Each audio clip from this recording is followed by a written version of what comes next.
Extra இருக்கிறதெல்லாம்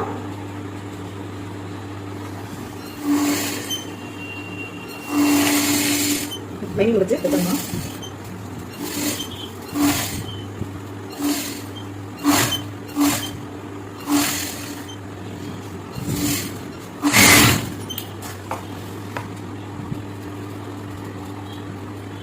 இப்போ கரெக்டாக அந்த நாச்சுக்கு இந்த நாச்சுக்கு கரெக்டாக வர மாதிரி வச்சுட்டு இந்த மாதிரி உங்களுக்கு பின்னு இருந்துச்சுன்னா பின்னு குத்திக்கிங்க. இந்த மாதிரி ஸ்டிச் பண்ணுறதுனா பின்னு கண்டிப்பாக குத்திக்கிங்க.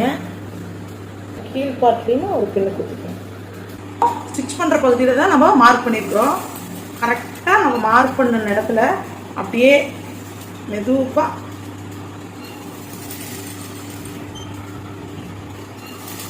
மார்க் பண்ண இடத்துலையே அப்படியே மெதுவாக கட்டிங் அப்படியே தைக்கணும். எந்த தவறும் பண்ணாமல்.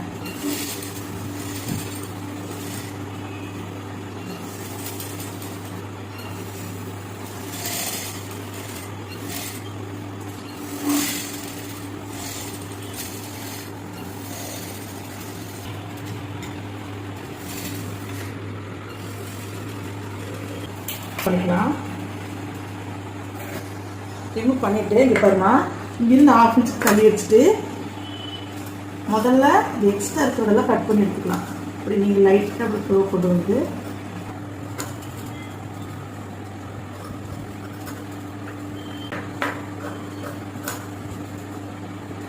இந்த டீப்பாக இருக்கிற இடத்துல நல்லா உள்ள டீப்பாக கட் கொடுக்கணுமா.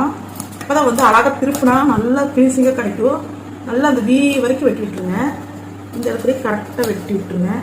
இந்த இடத்துல நல்லா டீப்பாக ஸ்டிச்சிங் வரைக்கும் வெட்டினாலும் ஒன்றும் தப்பு வராது. ஏன்னா வெட்டி விட்டால் மட்டும்தான் அது ஃபினிஷிங் கிடைக்கும்.